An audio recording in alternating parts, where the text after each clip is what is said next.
Une femme séduisante développe une obsession malsaine et dangereuse pour son voisin marié et ne reculera devant rien pour l'avoir pour elle seule. Un matin, le couple marié Joy et Greg se promènent dans leur nouveau quartier et elle s'émerveille de son espace. Lorsque la femme voit un homme faire signe en passant, elle demande à son mari à ce sujet, alors il dit que les gens sont sympathiques dans le sud. Finalement, ils arrivent à leur nouvelle maison, et Joy admire sa beauté. Puis, elle félicite son mari d'avoir fait un excellent choix pour leur maison. Greg dit à sa femme qu'il a déjà installé quelques meubles à l'intérieur et qu'elle peut y aller pendant qu'il va chercher leurs bagages. À l'intérieur, la femme se promène dans le salon et la cuisine avant de s'asseoir sur le canapé. Lorsque son mari entre, elle exprime combien elle aime leur nouvelle maison. Alors que le couple partage un baiser, ils entendent la sonnette, et ils rencontrent leurs nouveaux voisins Wilma, George, Keisha et Brandon, qui viennent avec des cadeaux de pendaison de crémaillère. Lorsque le groupe demande d'où ils viennent, Joy dit qu'ils viennent de là. Ensuite, Greg se demande si les voisins souhaitent entrer pour discuter un peu, mais George refuse poliment car il pourrait avoir besoin de temps pour déballer et se reposer. Quelques instants plus tard, la sonnette retentit à nouveau et le mari rencontre une autre voisine, Becky, qui s'excuse d'avoir oublié le cadeau de pendaison de crémaillère. Finalement, Joy apparaît et se présente à la femme qui dit qu'il devrait venir dîner un de ces jours. Après le départ de Becky, l'épouse taquine Greg sur le fait qu'il souriait beaucoup en parlant à la belle voisine. Pendant le dîner, l'homme demande à Joy si elle est nerveuse à propos de son premier jour à son nouveau travail demain et elle admet que de travailler soudainement dans un domaine différent après 10 ans dans le marketing la rend anxieuse. Alors, le mari dit qu'il est normal de se sentir nerveux et ajoute qu'elle mérite ce poste de cadre. Le lendemain, Greg sort pour son jogging matinal et croise Becky au parc. Elle lui demande s'il est aussi un coureur, alors l'homme explique qu'il le fait surtout pour rester en forme, surtout qu'il doit passer un test d'agilité physique pour l'académie de police. Quand il demande à la femme pourquoi elle court, elle dit que son thérapeute lui a conseillé de le faire. Au cas où Greg aurait mal interprété son commentaire sur la thérapie, Becky précise qu'elle n'est pas folle, et il lui assure qu'il comprend que certaines personnes ont juste besoin de parler à quelqu'un. Elle apprécie ses mots attentionnés et souligne qu'elle n'est pas, contrairement à lui, bénie d'un partenaire avec qui elle peut parler de ses problèmes. Pour terminer leur course, Becky défie Greg à une course ludique de retour à leur rue, et il accepte. Plus tard, alors que Joy se prépare pour le travail, elle jette un œil par les rideaux et voit son mari et la voisine blonde avoir une conversation agréable devant la maison. Puis, elle observe Becky toucher le bras de l'homme de manière flirteuse, alors elle s'éloigne de la fenêtre. Après le retour de Greg à l'intérieur de la maison, l'épouse taquine qu'il réussira le test de conditionnement maintenant qu'il a trouvé un partenaire de course. Pour rassurer Joy, l'homme dit que la voisine était déjà au parc quand il est arrivé et qu'il n'a Dieu que pour elle. Pendant que sa femme est au travail, l'homme lave la voiture dans l'allée et fait un signe de la main à Becky lorsqu'elle sort de sa maison. Cet après-midi-là, Joy revient du travail, alors son mari lui demande comment s'est passée sa première journée. La femme dit que c'était fatigant mais qu'elle est heureuse d'avoir une équipe pleine de jeunes diplômés désireux d'apprendre d'elle. Ensuite, elle dit qu'elle part en voyage d'affaires plus tard cette semaine parce que l'entreprise l'envoie à Atlanta pour parler à des clients potentiels. Greg partage qu'il a prévu de passer le test d'agilité vendredi, et s'il réussit, il passera le test écrit juste après. Vendredi, l'homme marche jusqu'à sa voiture et voit la voisine courir. Elle se demande pourquoi il n'est pas allé courir ce matin comme d'habitude, alors il explique qu'il doit passer son test d'agilité, et elle lui souhaite bonne chance. À l'académie de police, le sergent Armstrong supervise le test d'agilité et dit aux cadets qu'ils doivent courir 1,5 miles en moins de 15 minutes pour passer à la prochaine étape. Greg termine la course avec du temps à perdre, mais il voit son camarade de promotion, Sanders, apparemment incapable de terminer les derniers 100 pieds. Alors, il encourage l'homme à se donner à fond et à trouver la motivation pour sprinter jusqu'à la ligne d'arrivée. Grâce aux mots inspirants de Greg, Sanders parvient à terminer la course avec une seconde de reste. Plus tard, le SGT Armstrong félicite l'homme pour ce qu'il a fait pour son camarade plus tôt et dit que le corps a besoin d'hommes comme lui. Ensuite, l'officier dit qu'il effectuera une vérification des antécédents en appelant ses anciens employeurs et en parlant à ses voisins. Pendant ce temps, Becky envoie un message à Joy pour lui demander si elle veut sortir après le travail, mais cette dernière répond qu'elle ne peut pas parce qu'elle doit préparer son voyage d'affaires. Une nuit, alors que sa femme est en déplacement, Greg invite Brandon à venir regarder un match. Quelques minutes plus tard, Becky se présente et dit qu'elle espérait parler à Joy, mais l'homme dit que sa femme n'est pas à la maison. Ensuite, il dit à la femme qu'il a réussi son examen de condition physique, et elle dit qu'elle n'en a jamais douté. Lorsqu'il revient dans le salon, Brandon taquine que la blonde a l'air d'être venue chez Greg même si elle prétendait chercher Joy. Amusé, l'homme dit qu'il ne cherche pas à avoir des problèmes conjugaux en divertissant de telles pensées. Il demande à son ami depuis combien de temps Becky est dans le quartier, et ce dernier dit qu'elle a emménagé quelques mois avant eux. Soudain, Brandon partage que la femme flirte avec lui une ou deux fois, mais il a dévié ses avances en agissant comme s'il ne comprenait pas. Il ajoute qu'il est surpris qu'elle n'ait pas encore fait de move sur Greg, car elle a la réputation de s'attaquer aux hommes noirs. Après une réunion réussie avec un client, Joy, ravie, appelle son mari quittons la pelouse. Lorsqu'elle lui demande s'il s'est bien comporté tout seul à la maison, l'homme se laisse momentanément distraire par Becky qui lui fait signe. Ensuite, il plaisante en disant qu'il a eu une voisine sympathique chez lui la nuit dernière, et quand sa femme pense que c'est la blonde, Greg précise que c'était Brandon. Notant le ton sérieux de Joy, l'homme l'assure qu'elle n'a rien à craindre concernant sa loyauté en tant que mari. Ce soir-là, alors qu'il lit un livre sur le canapé, il reçoit un texto osé de sa femme et il répond en conséquence. Plus tard, Greg sort et voit Becky fumer un joint dans son allée. Elle le taquine en disant que l'aspirant policier pourrait l'arrêter, alors il dit qu'il ne le fera pas si elle partage la substance illicite. Pendant ce temps, Keisha, la voisine curieuse, voit l'interaction depuis sa fenêtre et son mari se joint à elle. Finalement, Greg demande à Becky si elle sort avec des hommes noirs, et sa question l'amuse. Elle se demande comment il a fait cette supposition, alors il explique qu'elle semble à l'aise avec des gens comme lui, contrairement à la plupart des blancs qu'il côtoie. Ensuite, la femme prend la bouteille de bière de l'homme et en boit une gorgée. Dans la maison d'en face, Brandon dit à sa femme que les deux discutent probablement juste, mais elle en doute. Lorsque Greg demande à propos d'une maison vide dans leur rue, la femme dit que la famille qui y vivait a déménagé il y a des semaines. Puis, elle mentionne qu'ils avaient une piscine et dit qu'ils devraient aller la vérifier. Malgré son hésitation initiale, l'homme suit Becky jusqu'à la piscine, et elle allume les lumières. Soudain, la femme se déshabille jusqu'à ses sous-vêtements et saute dans l'eau. Greg refuse d'y entrer, alors elle fait semblant de se noyer, le forçant à la sauver. Becky rit et révèle qu'elle n'était en aucun danger, mais elle remercie l'homme en lui faisant un bisou sur la joue. Surpris, Greg la repousse agacé, sort de la piscine et retourne dans la maison. Lors de sa prochaine séance de thérapie avec le docteur Robinson, la blonde ment en disant qu'elle est sobre depuis un an alors qu'elle a bu de l'alcool la nuit dernière. Lorsque la thérapeute lui demande ce qu'elle fait pour gérer ses déclencheurs, la femme dit qu'elle va dans un espace sûr dans son esprit et pense à des choses positives. Le docteur Robinson lui demande si elle sort avec quelqu'un, alors la patiente partage qu'elle a récemment rencontré un homme formidable. La thérapeute se demande comment ils se sont rencontrés, alors Becky dit que l'homme l'a sauvée de la noyade dans la piscine d'un voisin et croit que c'était le destin.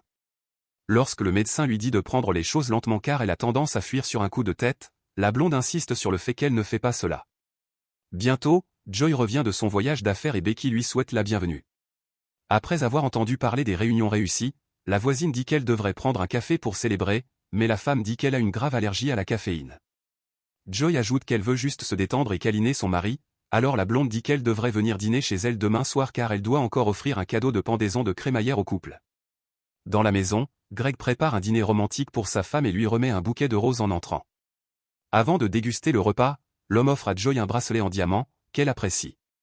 Plus tard, le couple prend un bain dans la baignoire, et la femme dit à son mari que Becky les a invités à dîner demain soir. Il exprime qu'il ne veut pas y aller car il préfère passer les jours suivants avec sa femme, mais Joy dit que la voisine n'acceptera pas un refus. Le lendemain soir, la blonde accueille les invités en portant une jolie robe rouge. Après avoir donné une étreinte rapide à la femme, elle enroule ses bras autour de l'homme dans une étreinte prolongée, ce qui le pousse à la repousser poliment. Pendant le repas, Joy complimente la cuisine de l'hôtesse, qui dit que la mère de son petit ami du lycée lui a appris à cuisiner. Ensuite, l'invité demande à Becky ce qu'elle fait dans la vie, alors la blonde partage qu'après la mort de son mari dans un accident de randonnée, elle vit simplement de l'argent qu'il lui a laissé. Joy s'excuse d'avoir évoqué cela car elle ne savait pas qu'elle était veuve, alors l'hôtesse l'assure que tout va bien. Alors que sa femme commence lentement à se rapprocher de la voisine, Greg reste dans son coin, inquiet que l'incident à la piscine puisse refaire surface. Lorsque Joy s'excuse pour aller aux toilettes, l'hôtesse demande à l'homme pourquoi il a été silencieux toute la soirée. Il dit qu'il pensait qu'ils garderaient leur distance après ce qui s'est passé à la piscine. Becky explique qu'elle a promis de leur cuisiner le dîner et promet de garder leur rendez-vous secret. Agacé, Greg se lève et déclare qu'il ne voulait pas induire la voisine en erreur de quelque manière que ce soit, et insiste sur le fait qu'il aime trop sa femme pour la trahir. Cependant, la blonde a une version déformée des événements et dit qu'il n'a pas pu s'empêcher de la toucher pendant qu'ils étaient dans la piscine. Soudain, Joy revient des toilettes et remercie l'hôtesse pour le délicieux repas. Après le départ du couple, Becky imagine faire l'amour avec Greg dans la piscine. Plus tard dans la nuit, le mari et la femme font l'amour dans la chambre. Le lendemain, l'homme trouve la blonde en train de préparer le petit déjeuner dans leur cuisine, alors il lui ordonne sternement de partir. Quand elle évoque à nouveau l'incident à la piscine, Greg explique que c'était une erreur et s'excuse de l'avoir laissé aller aussi loin. Ensuite, il demande calmement à la voisine de rester loin de lui et de sa femme, mais elle dit qu'elle ne peut pas faire ça puisqu'elle et Joy sont devenus de bonnes amies. Furieux, Greg saisit le bras de Becky et exige qu'elle s'éloigne. La blonde se libère et sort en trompe de la maison. Lors de la prochaine séance, le docteur Robinson note à quel point le comportement de la patiente est radicalement différent de son optimisme lors de leur dernière rencontre. Le thérapeute pense qu'ils doivent traiter son traumatisme d'abandon parental durant son enfance. Cependant, la blonde s'ouvre sur ses problèmes relationnels, surprenant le médecin lorsqu'elle révèle que le nouvel homme de sa vie est marié. Elle soutient que ce n'est pas une liaison car ils sont amoureux tous les deux et qu'elle doit simplement se débarrasser de sa femme. Inquiet, le docteur Robinson s'assure que la patiente espère que l'homme divorce de sa femme, et Becky acquiesce sans conviction. Sentant le soupçon venir du thérapeute, la blonde s'excuse pour aller aux toilettes. Quelques instants plus tard, la femme dérangée surgit derrière le docteur et l'étrangle avec une écharpe, mettant fin à sa vie. Après cet acte odieux, Becky attache l'écharpe à ses cheveux et prend le carnet du docteur Robinson. Cet après-midi-là, le SGT Armstrong se rend chez la blonde pour une interview dans le cadre de la vérification des antécédents de Greg. Quand la femme voit l'aspirant policier dans son allée, elle lui demande s'ils peuvent déplacer la conversation à l'intérieur. Dans le salon, Becky mentionne comment elle a récemment invité le couple à dîner, mais au lieu de raconter ce qui s'est passé, elle invente une histoire. La blonde prétend que Greg a tenté quelque chose avec elle lorsque sa femme était aux toilettes et lui a dit qu'il ne voulait pas que leur relation prenne fin. Le SGT Armstrong demande s'ils ont une liaison et la femme dit qu'ils ont eu des relations une fois après avoir trop bu. Becky ajoute que Greg lui a saisi le bras et ne l'a pas lâché jusqu'à ce qu'elle promette de le revoir. Ensuite, la blonde demande si sa déclaration va coûter à l'aspirant policier une place à l'académie, et le SGT Armstrong dit que le département de police a des normes à respecter. Plus tard, Greg salue la voiture de l'agent qui passe, et l'homme plus âgé souligne que son implication avec sa voisine en tant qu'homme marié ne démontre pas le bon jugement que le département de police recherche chez un candidat. L'homme essaie d'expliquer son point de vue, mais le SGT Armstrong avertit que s'il remet les mains sur Becky, il arrêtera le cadet lui-même. Le lendemain, la blonde parle avec Wilma, qui laisse entendre avec mépris qu'elle a entendu les histoires qui circulent dans le quartier. La femme plus âgée dit que Greg et Joy sont de bonnes personnes et exprime qu'elle n'aime pas tout le drame qui se passe dans la communauté depuis que Becky a emménagé. Donc, la blonde dit à Wilma de s'occuper de ses affaires si elle ne veut pas que quelque chose de malheureux lui arrive à elle et à George. Plus tard, Greg confronte la femme pour ce qu'elle a dit au SGT Armstrong. Au début, elle feint l'ignorance, mais lorsque l'homme dit qu'elle joue avec sa vie, la voisine délirante lui assure qu'il n'aura pas à travailler une fois qu'ils seront ensemble car elle a beaucoup d'argent. Furieux, l'aspirant policier la traite de folle pour supposer qu'il quitterait jamais sa femme pour elle. Soudain, Joy arrive, donc le couple fait semblant d'avoir une conversation normale. Avant de s'éloigner, l'homme dit à Becky de le laisser tranquille car ils ne seront jamais ensemble. Cette nuit-là, la blonde se faufile dans la maison du couple et saupoudre le contenu d'une capsule de caféine dans la bouteille d'eau de Joy. Pendant ce temps, Keisha voit la femme suspecte s'enfuir de chez leur voisin, mais la blonde remarque qu'elle les épie à travers les rideaux.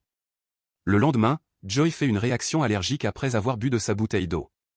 Plus tard, à l'hôpital, le médecin informe Greg que les tests de laboratoire ont confirmé une quantité élevée de caféine dans le système de sa femme.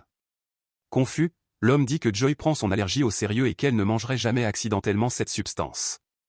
Cette nuit-là, Becky s'introduit chez Keisha et Brandon et tourne les boutons de leur cuisinière à gaz. Le lendemain soir, les autorités arrivent devant la maison du couple, et lorsque Greg demande à Wilma et George ce qui s'est passé, ils lui disent que les voisins sont décédés la nuit dernière d'une intoxication au monoxyde de carbone. Après avoir entendu la mauvaise nouvelle, l'homme aperçoit la blonde s'éloignant dans l'ombre. Plus tard dans la nuit, Greg répond à un appel de Becky qui dit qu'elle croit qu'ils sont amoureux.